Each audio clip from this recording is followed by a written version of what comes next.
What should be the rules concerning competitive transgender athletes?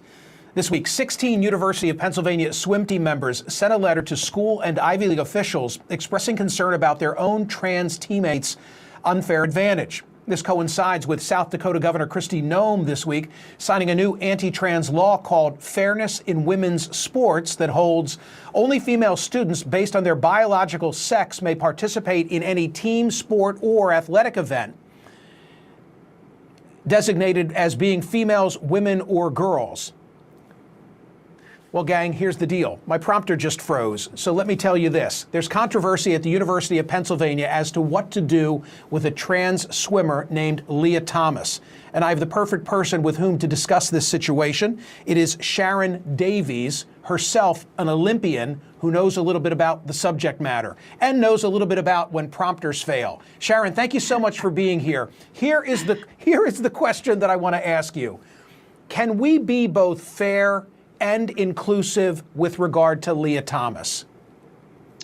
So obviously it's not an easy situation, and hello from England, Michael, and very well done on the prompter going down, because it's not an easy job. That's obviously how professional you are. It isn't an easy circle to square, but however, we have to look at the science and we have to look at why we have a male and female category. And the reason we have this is because otherwise women would not win anything at the Olympic Games. They wouldn't win anything on the football field or the hockey field or the ice hockey field. So this is why we actually have it in the first place. Male and female bodies are very different, and obviously sport is done by our bodies. So I just want fair sport. However, I do want everyone to be able to do sport. So I suppose my solution would be an open category where transgender men and transgender women would be welcome to compete, and then a female protected classification, because sport is for absolutely everybody. It absolutely should be. But first and foremost, it has to be fair. And that's the reason why we have categories. You know, we have categories of weight in boxing. We have categories of disability in the Paralympics. We have age categories. We have all of these things to create fair sport. But are there enough trans athletes? If you're creating a category for trans athletes to compete against themselves, I don't know the answer to this question, but based on the amount of attention they get, it tells me there probably aren't enough for there to be competitive contests. No, and I'm not suggesting that. I'm suggesting an open classification. So we would replace the male classification with an open classification, and we have a protected female classification. So it's still competitive, it's still inclusive, and it's still very welcoming of everybody.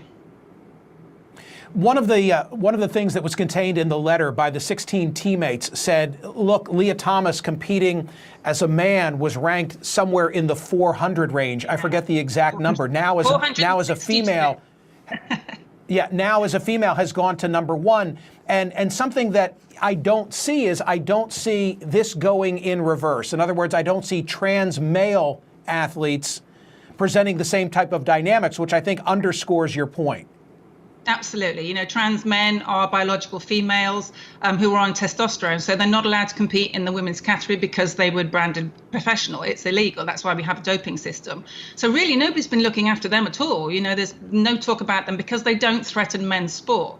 And obviously, there's a difference of between 10 and 30% on performance at Olympic level.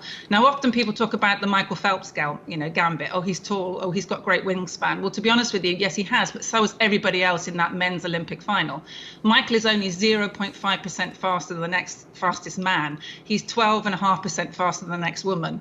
And that's a vast amount. That's half the length of the pool. So if we want serious competitive sport, then we have to talk about biology, and we have to use science. You know, that's the only way we can do it. Swimming USA have just brought some new rules in, which is a step in the right direction. However, it's very subjective to have a panel, and I'm not sure that that's really the way to go.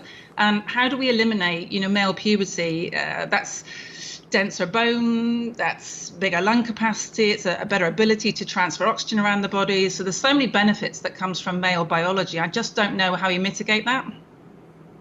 Sharon, I was going to say the new policy, you were touching on this, says transgender female swimmers will be required to provide quote unquote evidence that a competitive advantage over cisgender athletes does not exist. How practical is it to be able to implement that type of a standard?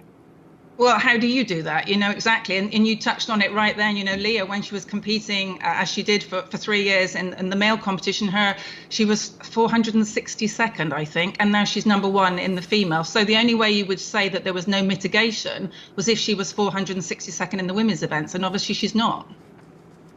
Okay, so now I go back to my original question, which is, can we be both inclusive and fair? And what I'm taking from you is not based on the current dynamics, not unless we create some alternative form of competition. Yeah, I mean, the only way we can't be fair if we allow male biology into female races. So I think how we have to be is inclusive and welcoming by changing our categories, therefore having an open category which really does invite everybody to be involved in sport, and a protected female category. So people that are born female, that are female, because we can't change our biological sex, have the same opportunities as their male counterparts. Women's sport has always had a tough rap. We don't get the same prize money, we don't get the same TV exposure. It's been getting an awful lot better over the last few years, and this would be a massive step in the wrong direction if we want to encourage young girls and women to do sport.